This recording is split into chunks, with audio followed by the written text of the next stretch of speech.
آج ہم نے سب سے پہلے انسان کا تذکرہ کرنا ہے۔ دنیا میں سب سے پہلے کس انسان کو بنایا گیا، آج ہم نے ان کے بارے میں سننا ہے۔ پتہ ہے ان کا نام کیا ہے؟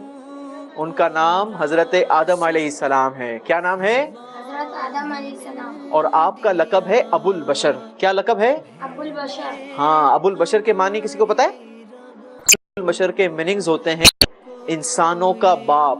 کیا ہوتے ہیں؟ انسانوں کا باپ، انسانوں کے والد۔ تو حضرت سیدنا آدم علیہ السلام جو ہے نا، وہ ہم تمام انسانوں کے والد ہیں، اسی لیے ہم ان کو ابو البشر بھی کہا کرتے ہیں، ان کا یہ لقب بھی ہے۔ اچھا، اللہ تبارک و تعالیٰ نے جب زمین اور آسمان کو بنایا نا، تو اب انسان کے پیدا کرنے کا ارادہ فرمایا تاکہ زمین کو انسانوں سے آباد کیا جائے۔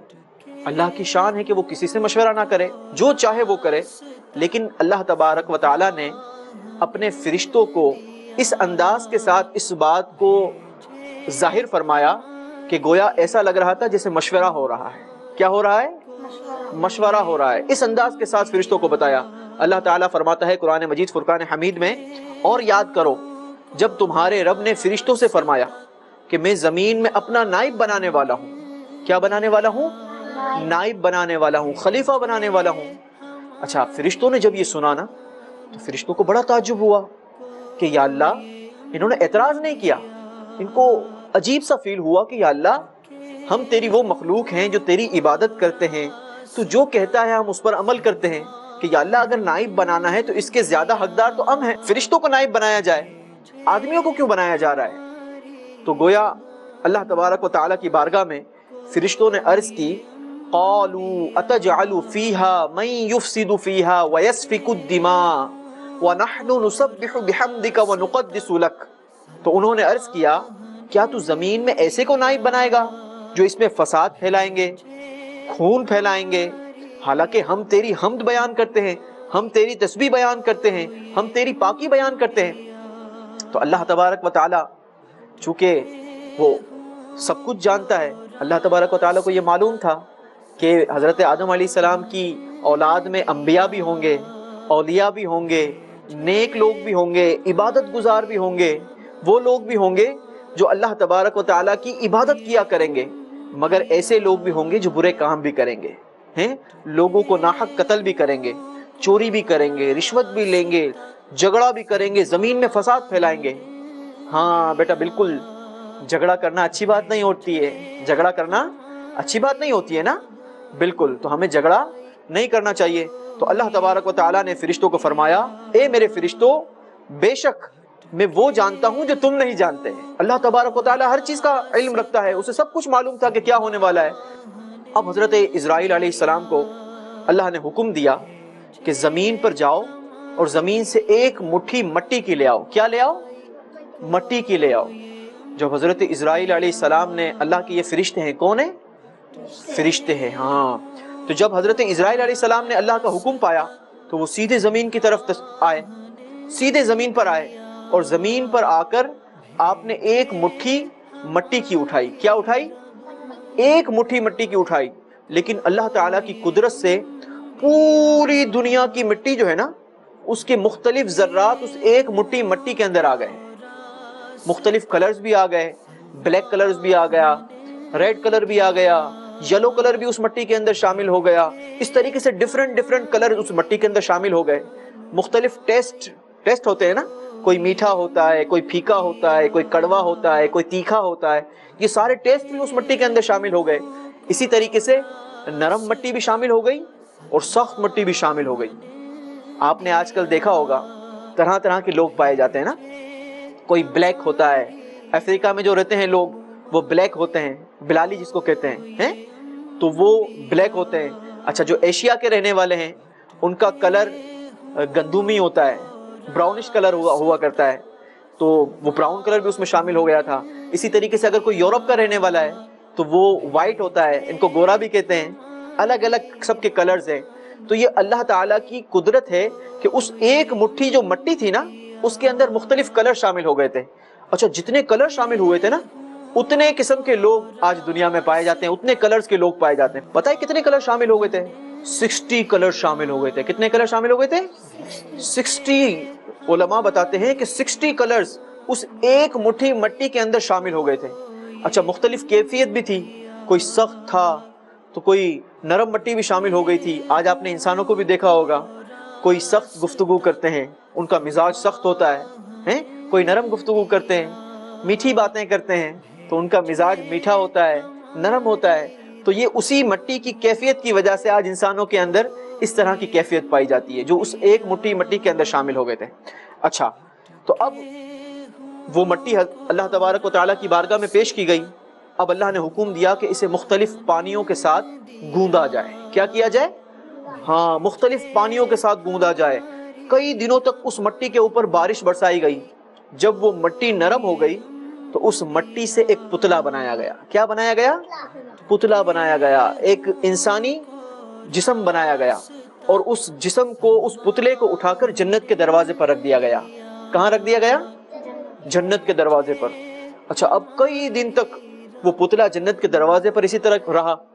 تو فرشتے آتے تھے, دیکھتے تھے, حیرت کرتے تھے کہ یہ, چونکہ اس سے پہلے کوئی انسان پیدا نہیں ہوا تھا, اس سے پہلے کوئی انسانی صورت میں کوئی بھی انسان نہیں تھا, یہ پہلا پتلا تھا جو انسانی شکل جس کو دی گئی تھی. اچھا فرشتے بڑی حیرانگی سے اس پتلے کو دیکھتے اور چلے جاتے. جب شیطان نے اس پتلے کو دیکھا نا تو اسے اس پتلے سے حسد ہو گیا. کیا ہوا؟ حسد ہو گیا. حسد کا مطلب کیا ہوتا ہے؟ جیلیسی ہو گئی. ہاں, اس کو ایسا لگا کہ کہیں ایسا نہ ہو کہ اس کو بڑائی کر دی جائے, اس کو عزت دے دی جائے اور مجھے جو ہے وہ کمتر کر دیا جائے. اس کو جیلیسی ہو گئی. اچھا اب شیطان نے اس پتلے کی توہین کی اور اس پر تھوک دیا. کیا کیا؟ تھوک پھینک دیا. جب اللہ تبارک و تعالیٰ نے ملاحظہ فرمایا کہ اس پر تھوک دیا گیا تو اللہ نے حضرت جبرائیل علیہ السلام کو حکم دیا کہ اس مٹی کو نکال دیا جائے کہ جتنی جگہ پر شیطان کا تھوک شامل ہو گیا ہے, اس مٹی کو اس پتلے کے اندر سے نکال دیا جائے. آج انسان کے جسم پر بیلی بٹن ہوتا ہے نا, کیا ہوتا ہے؟ بیلی بٹن. جب پتلا بنایا گیا نا تو اس میں ناف موجود نہیں تھی, اس وقت وہاں پر کوئی ناف نہیں تھی. لیکن جب شیطان نے وہاں پر تھوکا تو حضرت جبرائیل علیہ السلام نے اس مٹی کو اللہ کے حکم پر نکال لیا. جب نکال لیا تو وہاں پر ناف آ گئی, بیلی بٹن آ گئی. تو انسانوں کے جسم میں اس طریقے سے ناف شامل ہوئی. اب اللہ تبارک و تعالیٰ نے روح کو حکم دیا کہ اس پتلے کے اندر چلی جاؤ, اس پتلے کے اندر داخل ہو جاؤ. لیکن جیسے ہی روح قریب گئی نا تو اس نے دیکھا کہ اندر تو بہت زیادہ اندھیرا ہے, بہت زیادہ ڈارکنیس ہے. تو اسے خوف آیا تو وہ اندر جانے سے رک گئی. اللہ تعالیٰ نے اپنے پیارے حبیب لبیب حضرت محمد رسول اللہ صلی اللہ تعالی علیہ وسلم کے نور کو اس پتلے کی پیشانی پر رکھ دیا. ہمارے پیارے نبی کے نور کو اس پتلے کی پیشانی پر سجا دیا. جب پیشانی پر سجایا گیا نا تو وہ پتلا اندر سے پورا روشن ہو گیا. کیا ہو گیا؟ روشن ہو گیا. اچھا یہاں پر ہمیں یہ بھی پتہ لگا کہ حضرت آدم علیہ السلام سے پہلے اللہ تعالیٰ نے ہمارے پیارے نبی کے نور کو پیدا فرمایا ہے. کیا فرمایا ہے؟ ہاں, ہمارے پیارے نبی کے نور کو سب سے پہلے پیدا فرمایا ہے. میرے آقا علیہ الصلوۃ والسلام خود ارشاد فرماتے ہیں, کنت نبیا وآدم بین الروح والجسد, میں اس وقت بھی نبی تھا جب آدم روح اور جسم کے درمیان تھے. اس وقت بھی میرے آقا نبی تھے. اسی لیے تو ہم جھوم جھوم کر کہتے ہیں, نور والا آیا ہے, نور لے کر آیا ہے, سارے عالم میں یہ دیکھو کیسا نور چھایا ہے. الصلاۃ والسلام علیک یا رسول اللہ, الصلاۃ والسلام علیک یا حبیب اللہ. اچھا اب وہ پتلا روشن ہو گیا. روح آسانی کے ساتھ پتلے کے اندر داخل ہونا شروع ہوئی. جب ناک میں پہنچی نا روح تو اس پتلے کو چھینک آئی. کیا آئی؟ چھینک آئی ایک دم سے. اور جب چھینک آئی اور روح زبان تک پہنچی تو اس پتلے نے کہا الحمدللہ. کیا کہا؟ الحمدللہ.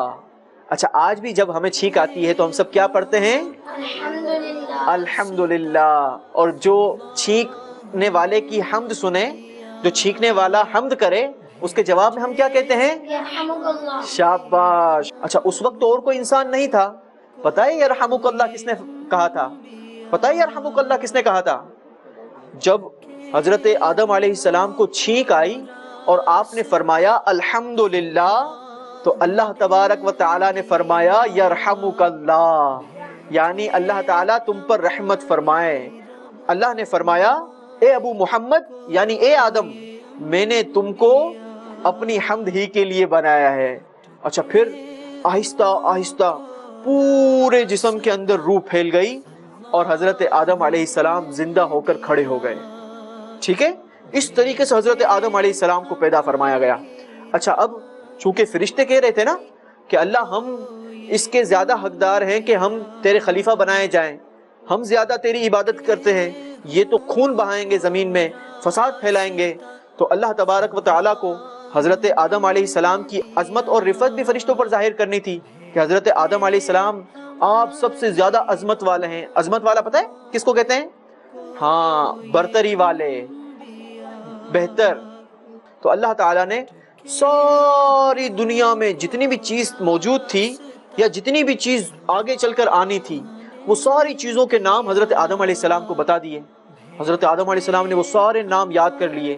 اچھا اس کے ساتھ ساتھ حضرت آدم علیہ السلام کو بہت ساری زبانوں کا بھی علم عطا فرما دیا گیا۔ آج بھی ہم بہت ساری لینگویجز بولتے ہیں نا، کوئی میمنی بولتا ہے، کوئی اردو بولتا ہے، کوئی انگلش بولتا ہے، کوئی فرنچ بولتا ہے، کوئی بنگالی بولتا ہے، کوئی ڈچ زبان بولتا ہے، مختلف زبان بولتے ہیں، پنجابی بولتے ہیں، سرائکی بولتے ہیں، مختلف زبانیں بولتے ہیں نا دنیا میں، عربی بولتے ہیں جی۔ تو پتہ ہے حضرت آدم علیہ السلام کو کتنی زبانیں آتی تھی؟ آج انسانوں کو کتنی زبانیں میکسیمم آتی ہے؟ کسی کو 2، کسی کو 4، کسی کو 10، میکسیمم بہت زیادہ اگر کوئی زیادہ پڑھا لکھا ہے تو اسے 12، 15، 25، 50 زبانیں آ جاتی ہوں گی۔ لیکن پتہ ہے حضرت آدم علیہ السلام کو کتنی زبانیں آتی تھی؟ حضرت آدم علیہ السلام کو 7 لاکھ زبانیں آتی تھی۔ کتنی زبانیں آتی تھی؟ 7 لاکھ۔ دنیا میں جو زبانیں آ چکی وہ بھی آپ کو آتی تھی اور جو آنی ہے، ہمیں نہیں پتا نا کہ ابھی کتنی زبانیں موجود ہیں، لیکن اللہ تبارک و تعالیٰ نے، علماء بتاتے ہیں کہ حضرت آدم علیہ السلام کو 7 لاکھ زبانوں کا علم عطا فرمایا تھا، اتنی ساری زبانوں کا علم عطا فرمایا۔ اچھا اب اللہ تعالیٰ نے وہ چیزیں، ساری چیزیں فرشتوں کے سامنے رکھی اور فرشتوں کو فرمایا، فرشتوں کے سامنے ان ساری چیزوں کو فرشتوں کے سامنے کیا اور فرمایا بتاؤ مجھے نام ان چیزوں کے، اگر تم اپنے خیال میں سچے ہو ہیں، اگر تم اپنے خیال میں سچے ہو کہ تم بہتر ہو، خلیفہ بنانے کے زیادہ رائٹس آپ لوگوں کے پاس ہیں، تو بتاؤ ان چیزوں کے نام۔ فرشتوں نے اللہ کی بارگاہ میں کہا کہ مالک ہمیں تو ان چیزوں کے نام نہیں پتا، ہمیں تو صرف اتنا ہی علم ہے جتنا تو نے ہمیں عطا فرمایا ہے۔ فرشتوں نے عرض کی کہ اے مالک تو پاک ہے، ہمیں تو صرف اتنا علم ہے جتنا تو نے ہمیں سکھا دیا، بے شک تو ہی علم والا ہے، حکمت والا ہے، ہمیں تو ان چیزوں کے نام نہیں آتے۔ یعنی فرشتوں نے اپنے عجز کا اعتراف کر لیا کہ یا اللہ ہم کو نام نہیں آتے کیونکہ ہمیں اس کا علم نہیں عطا کیا گیا، تو یا اللہ ہمیں تو اس کے نام نہیں آتے۔ اب وہ ساری چیزیں حضرت آدم علیہ السلام کے سامنے رکھی گئیں اور حضرت آدم علیہ السلام کو کہا گیا کہ بتاؤ ساری چیزوں کے نام۔ حضرت آدم علیہ السلام نے ساری چیزوں کے نام بتا دیے۔ جب فرشتوں نے یہ دیکھا نا کہ حضرت آدم علیہ السلام تو اتنا علم رکھتے ہیں، ساری چیزوں کے نام ان کو پتا ہیں، تو انہوں نے ریئلائز کر لیا کہ واقعی حضرت آدم علیہ السلام بڑی شان والے ہیں، بڑی عظمت والے ہیں۔ اس کا مطلب یہ ہوا کہ علم والے کی بہت اہمیت ہے۔ ہاں بیٹا، اس سے ہمیں سیکھنے کو یہ ملتا ہے کہ جو علم والا ہوتا ہے وہ عظمت والا ہوتا ہے۔ حضرت آدم علیہ السلام کی برتری اور فوقیت، عروج کا سبب علم بنا ہے۔ آپ کو علم تھا تو آپ کو برتری اور عروج ملا۔ اس سے ہمیں یہ سیکھنے کو ملتا ہے کہ جو علم والا ہوتا ہے وہ بہت زیادہ عظمت والا ہوتا ہے۔ ہمیں بھی علم حاصل کرنا چاہیے۔ پتہ ہے علم انبیاء کی میراث کہا گیا، علم کو انبیاء کی میراث کہا گیا۔ میرے پیارے بچوں یاد رکھیے گا کہ ہمیں خوب علم حاصل کرنا چاہیے، علم دین حاصل کرنا چاہیے۔ علم وہ خزانہ ہے، آج کل لوگ کہتے ہیں نا کہ جناب مال ہونا چاہیے، خوب پیسہ ہو، خوب روپیہ ہونا چاہیے ہمارے پاس، اور پیسہ کمانے کے لیے دن رات ایک کرتے ہیں۔ دن رات محنت مزدوری کرتے ہیں، نہ دن دیکھتے ہیں نہ رات دیکھتے ہیں، مزدوری کرتے ہیں، محنت کرتے ہیں، خوب روپیہ ہونا چاہیے، اور علم حاصل کرنے کے لیے وقت نہیں دیتے۔ یاد رکھیے گا، علم وہ خزانہ ہے جو انسان کی حفاظت کرتا ہے۔ مال کی حفاظت تو انسان کو خود کرنے پڑتی ہے نا، لیکن علم وہ خزانہ ہے جو انسان کی حفاظت کرتا ہے۔ جیسے آپ کے پاس پیسے ہوں تو پیسے ہوتے ہیں تو آپ ان کو سنبھال کر جیب میں رکھتے ہیں نا، کتنی اس کی کیئر کرنی پڑتی ہے۔ اگر بڑی نوٹ ہو، 1000 روپے کی، 5000 کی نوٹ ہو، تو بندہ بہت زیادہ کیئر کرتا ہے کہ میری جیب میں بہت سارے پیسے ہیں، کہیں گر نہ جائیں، کوئی نکال نہ لے، کہیں چوری نہ ہو جائے، کتنی کیئر کرنی پڑتی ہے۔ لیکن اگر یہی علم بچے کے اندر ہو، انسان کے اندر ہو، تو وہ علم انسان کی حفاظت کرتا ہے۔ اچھا ٹھیک ہے۔ اچھا، دنیا میں مال جو ہے وہ دنیا میں ہی رہ جاتا ہے، مال جو ہے نا بیٹا یہ دنیا میں ہی رہ جاتا ہے، لیکن علم قبر میں بھی ساتھ جاتا ہے۔ ٹھیک ہے، علم قبر میں بھی ساتھ جاتا ہے۔ اچھا، مال خرچ کرے تو ختم ہو جاتا ہے نا، کم ہو جاتا ہے۔ آپ کے پاس تھوڑے پیسے ہیں، آپ جائیں گے کچھ چیز خریدیں گے تو مال ختم ہو جائے گا نا، پیسے ختم ہو جائیں گے۔ لیکن علم وہ خزانہ ہے کہ جتنا بندہ ڈسٹریبیوٹ کرے گا، جتنا خرچ کرے گا، اللہ تعالیٰ اس علم میں اتنی زیادہ برکت عطا فرمائے گا۔ پتہ ہے علم والے کے لیے کون کون دعائیں کرتا ہے؟ علم والوں کے لیے، جو علم حاصل کرتے ہیں نا، ان کے لیے پرندے اور سمندر اور دریاؤں کے اندر مچھلیاں بھی دعائیں کرتی ہیں۔ وہ شاعر کہتا ہے نا، علم ہی سے انسان انسان ہے، علم جو نہ سیکھے وہ حیوان ہے۔ تو ہمیں خوب خوب علم دین حاصل کرنا ہے۔ تو میرے پیارے بچوں میں بتا رہا تھا کہ حضرت آدم علیہ السلام نے تمام چیزوں کے نام بتا دیے۔ اب اللہ تعالیٰ نے فرشتوں کو حکم دیا کہ حضرت آدم علیہ السلام کو سجدہ کرو، اور یاد کرو جب ہم نے فرشتوں کو حکم دیا کہ آدم کو سجدہ کرو تو تمام فرشتے اللہ تعالیٰ کے حکم پر سجدے میں گر گئے۔ پتہ ہے ابلیس نے کیا کیا؟ تو ابلیس کے علاوہ سب نے سجدہ کیا۔ ابلیس نے انکار کر دیا اور تکبر کیا اور کافر ہو گیا۔ کیا ہو گیا؟ کافر ہو گیا۔ جی بیٹا، میں آپ کو بتاتا ہوں کہ شیطان کون تھا۔ شیطان جو تھا نا، یہ فرشتہ نہیں تھا، شیطان جن تھا۔ کون تھا؟ جن تھا۔ اور شیطان کو اللہ نے آگ سے پیدا فرمایا تھا۔ کس سے پیدا کیا تھا؟ آگ سے۔ ہاں بیٹا، ابلیس جو ہے نا اس کو شیطان بھی کہتے ہیں۔ کیا کہتے ہیں؟ شیطان۔ لیکن یہ فرشتہ نہیں تھا، فرشتہ نہیں تھا، بلکہ یہ جن تھا۔ کیا تھا؟ جن تھا۔ اور اللہ نے اس کو آگ سے پیدا فرمایا تھا۔ کس چیز سے پیدا فرمایا تھا؟ آگ سے۔ لیکن یہ فرشتوں کے ساتھ ساتھ رہتا تھا، اور اللہ تعالیٰ کی بارگاہ میں اس کا بہت بڑا مقام اور مرتبہ تھا۔ اس کے مرتبے کا اندازہ اس چیز سے بھی لگایا جا سکتا ہے کہ یہ 40,000 سال تک تو جنت کا خزانچی رہا۔ کتنے سال تک رہا؟ 40,000 سال تک۔ اور 80,000 سال تک یہ فرشتوں کے ساتھ رہا۔ شیطان جو تھا نا 80,000 سال تک فرشتوں کے ساتھ رہا، اور 20,000 سال تک یہ فرشتوں کو پڑھاتا رہا۔ کیا کرتا رہا؟ فرشتوں کا استاد رہا۔ کتنے سال تک؟ 20,000 سال تک۔ 20 سال تک نہیں، 20,000 سال تک۔ اچھا، اس کے علاوہ یہ 14,000 سال تک عرش کا طواف کرتا رہا۔ کیا کرتا رہا؟ عرش کا طواف کرتا رہا۔ عرش کا، زمین کا نہیں، عرش کا، اللہ کے عرش کا طواف کرتا رہا۔ کتنے ہزار سال تک؟ 14,000 سال تک۔ کتنا عبادت گزار ہوگا یہ۔ لیکن اس نے تکبر کیا، اللہ کی نافرمانی کی، تو یہ مردود ہو گیا، ابلیس یعنی شیطان ہو گیا۔ اللہ تعالیٰ نے شیطان سے پوچھا، ابلیس سے پوچھا، اے ابلیس، تو نے حضرت آدم علیہ السلام کو سجدہ کیوں نہیں کیا؟ کس چیز نے تجھے روکا؟ تو کہنے لگا کہ اے اللہ، تو نے مجھے آگ سے پیدا کیا ہے، اور حضرت آدم علیہ السلام کو تو مٹی سے پیدا کیا ہے۔ حضرت آدم علیہ السلام کو تو مٹی سے پیدا کیا گیا ہے، تو آگ مٹی کے مقابلے میں بہتر ہے۔ یعنی اس کو تکبر آ گیا۔ کیا آ گیا؟ تکبر، غرور۔ پتہ ہے تکبر کس کو کہتے ہیں؟ نہیں پتا؟ تکبر، ہاں، کسی کو ہم اپنے سے کمتر جاننا، کسی کو اپنے آپ سے کمتر جاننا۔ I am the best, I am the superior۔ اپنے آپ کو اچھا سمجھنا اور دوسروں کو ذلت والا سمجھنا، ذلیل سمجھنا کہ یہ کمتر ہے۔ ہمیں ایسا نہیں کرنا چاہیے۔ چاہے اللہ نے ہمیں کوئی بھی مقام دے دیا ہو، کوئی بھی مرتبہ دے دیا ہو، کتنی ہی دولت دے دی ہو، کتنا ہی اچھا گھر دے دیا ہو، کتنی ہی اچھی گاڑیاں دے دی ہوں، لیکن کبھی بھی کسی بھی انسان کو اپنے سے کمتر نہیں سمجھنا چاہیے. ٹھیک ہے بیٹا؟ کبھی بھی کسی بھی انسان کو اپنے سے نیچا نہیں سمجھنا چاہیے. ہم سب اللہ کی مخلوق ہیں، ہم سب اللہ کے بندے ہیں نا. ہم سب آدمی ہیں. کون ہیں؟ آدمی. پتہ ہے آدمی کس کو کہتے ہیں؟ حضرت آدم علیہ السلام کی اولاد کو آدمی کہتے ہیں. کس کو آدمی کہتے ہیں؟ حضرت آدم علیہ السلام کی. تو اللہ کی نظر میں تمام مخلوق جو ہے، تمام انسان جو ہے، اللہ کی نظر میں تمام انسان جو ہیں وہ برابر ہیں.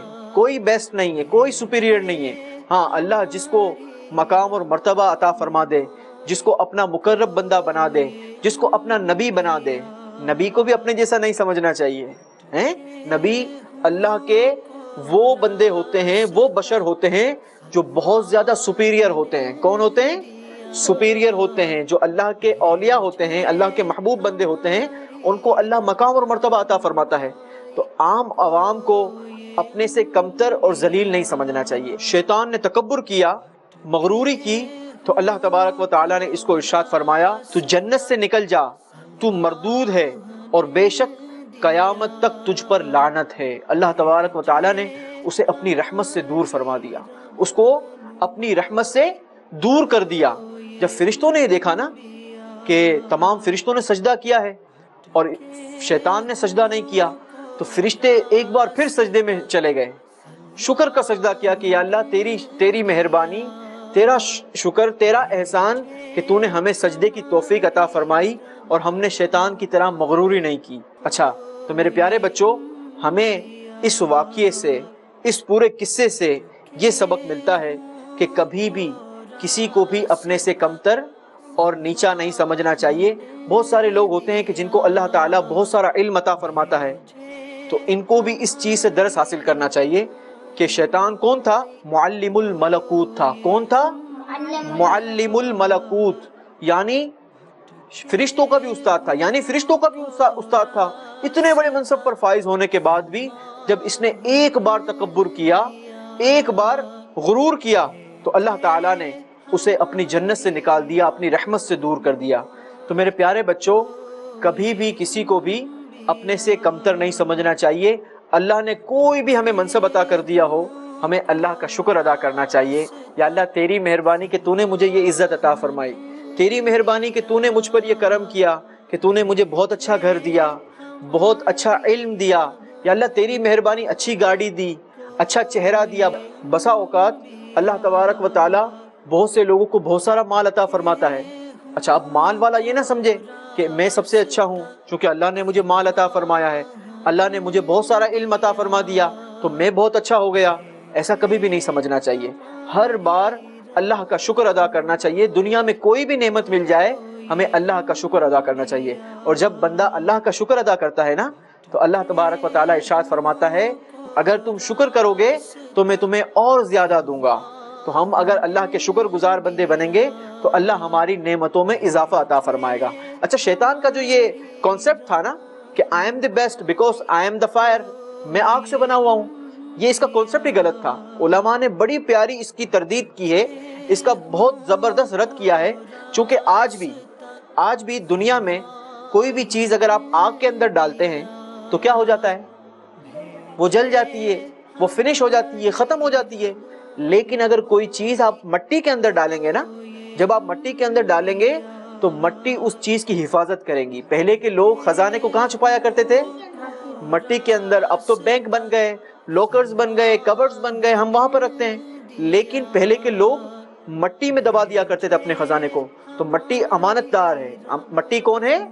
امانت دار ہے، وہ خزانے کی حفاظت کیا کرتی ہے. مٹی انسان کی بھی حفاظت کرتی ہے. اگر انسان نیک ہو تو قبر کے اندر اس کے جسم کو مٹی نہیں کھاتی ہے. وہ شاعر کہتا ہے نا، جبی میلی نہیں ہوتی، دہن میلا نہیں ہوتا، محمد کے غلاموں کا کفن میلا نہیں ہوتا.